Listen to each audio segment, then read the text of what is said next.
How's it going, guys? It's Kass. As always, if you've been enjoying my content, then feel free to subscribe. With the news of Shadowlands being delayed, I've decided to make a list of some of the things that I would love to see changed with Demon Hunter, and also some of the specific issues with the class currently that need to be fixed before Shadowlands comes out. The first of those issues that I'd like to talk about is Fell Bombardment. If you guys don't know, Fell Bombardment is one of the legendary powers that we're going to get. Basically, it makes it so when you press Immolation Aura, you get a stack of Fell Bombardment, and at 5 stacks, it makes you throw 5 additional glaives, and it makes the throw glaive do 100% increased damage. But unfortunately, there's an issue with this and the interaction of the glaives that are thrown. They're coded as new glaives, and basically what that means is the glaive cannot hit the same target. So whenever you have a pack of like less than 20 mobs, which even 20 mobs barely happens in the game, and in those situations you're just going to be burning through those mobs pretty quick. But that aside, if you have a pack of like less than 20-ish mobs, it's going to make it so your glaive is going to actually bounce, and if it has nothing else to bounce to that it hasn't been hit by a glaive, it seeks a target anywhere in the range. So we've been seeing issues with this causing people to pull packs that are like on the opposite side of walls out of LOS, pulling massive packs of just completely overpulling like half of a room in some dungeons. It's very buggy. It's just an issue with the overall game design and the legendary combining together. So that's something that needs to be fixed before Shadowlands comes out. And honestly, if it doesn't get fixed before Shadowlands, that's already a glaring sign for how we're gonna be going into Shadowlands. So one of the biggest things I'd like to see changed right now has to do with Blade Dance. If you're playing a non-first blood spec and playing Blade Dance, and using Blade Dance, it's almost unnecessary. It's actually not good to do. Unless you're playing Trial of Ruin by itself, there's no reason to press Blade Dance.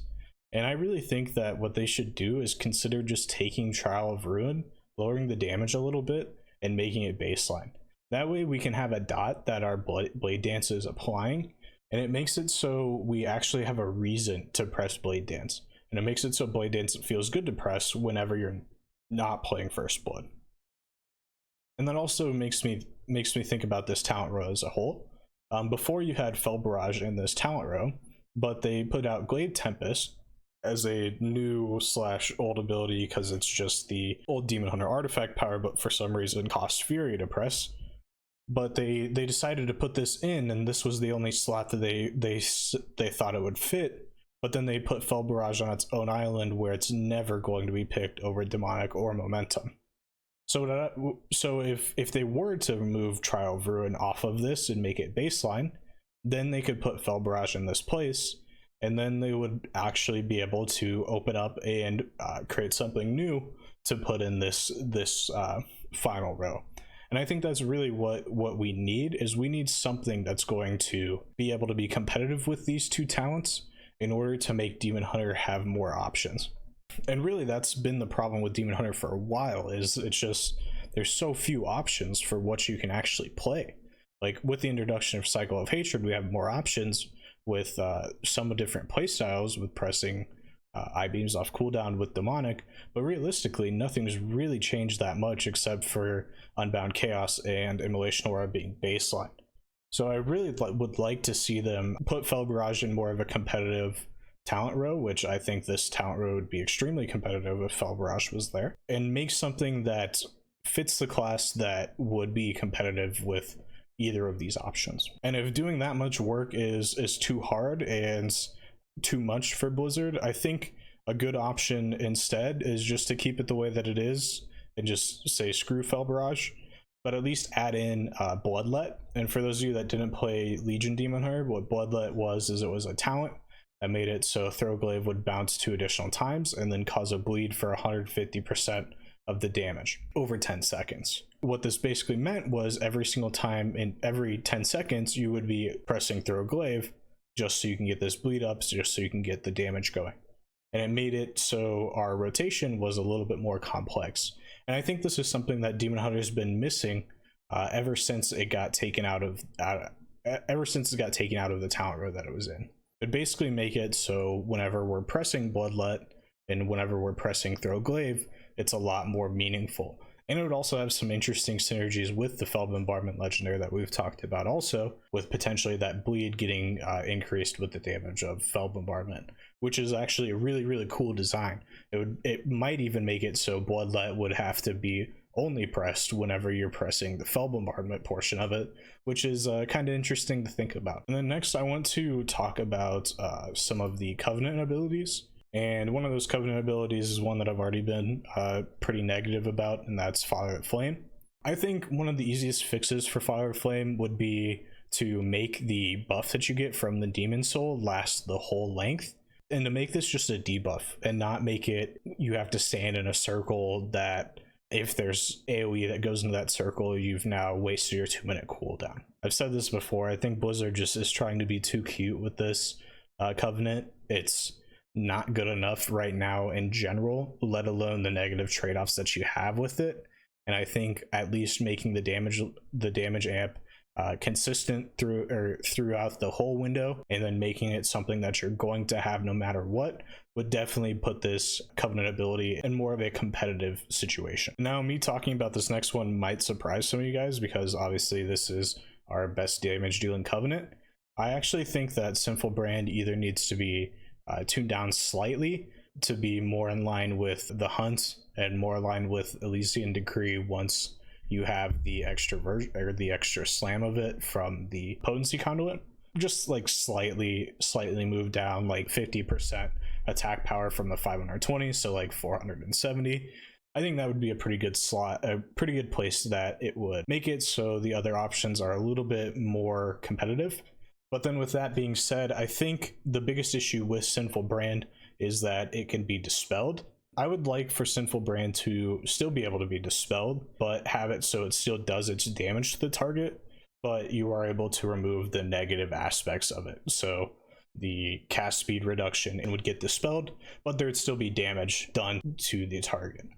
That way it would make it so it would still be useful in PvP, because at this point, with it being dispelled, in any decent level PvP arena, it's going to be dispelled every single time that you press that button, making it so it's basically useless to go Sinful Brand if you're playing PvP. And if you're like me and you play both PvE and PvP, it's the best in PvE, but it's the worst in PvP. So you're in a situation where it's either you want to be having the best logs you possibly can, or you want to actually have fun with your class in PvP. So then you really can't actually play this Covenant. Then lastly, I want to talk about the legendaries. More specifically, I want to talk about Half Giant Empowerment. I think this legendary is just a complete waste of a legendary slot, just a complete overstep from Blizzard, and just I feel like they just really didn't even think about any of this when creating this legendary. It's not good at all. It's never going to be good, and there's not really any situation that you would take this. I mean, the only decent thing that you get from this, aside from obviously movement speed, is melee range. It only lasts for 30 seconds every 4 minutes. The only potential time I could see anyone using this legendary would be like in PvP, maybe for the melee range, but like if you're playing double melee, they're gonna probably be training you because we aren't that tanky anyway, so you're not gonna be able to like dead zone people with it. The only thing that could potentially be good with is like hitting people while you're in roots, but like even that, just like this legendary is just complete garbage. It's just not good. It's never gonna be good. There's not really anything they can do to this except for adding a damage amp that would make it decent. And with that being said, this is an anima power, so it made me think about the anima powers that we are getting, and there was one that really stuck out that could potentially take its place, and I think this would be a very good overall general legendary for both specs, because obviously that's a legendary for both specs to have access to. And that legendary is actually, or that anima power is actually Fellborn Torch. And what Fellborn Torch does is it makes it so Immolation Aura increases the damage of your Chaos Strike and Soul Cleave by 50% and changes their damage type to fire. While you probably think Chaos Strike having 50% increased damage is crazy, it's definitely pretty good, but since its damage is being changed to fire, the mastery passive that we get is actually no longer applying to Chaos Strike. So we actually are doing probably like 30 to like 20% increased damage with this power, which kind of gets it to a point where it's pretty close to the damage amp that we're getting from Chaos Theory, but it's up a significant amount more time. I think something like this would be a perfect choice. It would make it so you're going to be pressing Immolation Aura off cooldown, even though most people are already, but it also makes it so you want to line up Immolation Aura with having Chaos pooled so you can actually do the Chaos Strikes that you need. Also, if we're able to wear multiple legendaries later on, I think this would have a pretty good synergy with obviously the Fell Bombardment legendary, but also with Collective Anguish as well. With Collective Anguish being the best right now, and it's almost always going to be the best in a Cycle of Hatred based build, having a damage amp on Chaos Strike as well is just very good overall. And the best part is this is already obviously in the game with it being an enema power, so they would just have to really tweak the numbers a little bit to make it a little bit closer to the other legendaries, and then it would be a very good option and very competitive.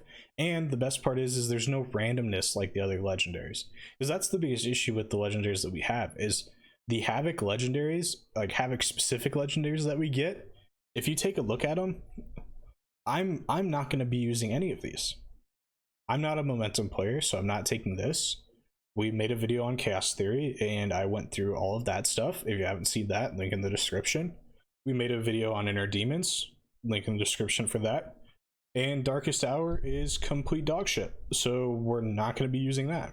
Realistically, it would make it so obviously the general Demon Hunter legendaries are much stronger, but in this case we're going to be using general legendaries anyway. It would give us a little bit more decision making when choosing a legendary. All right, if you liked the video, leave a like. If you didn't like the video, F5, refresh, try it again, maybe you like it the second time. Have a good one.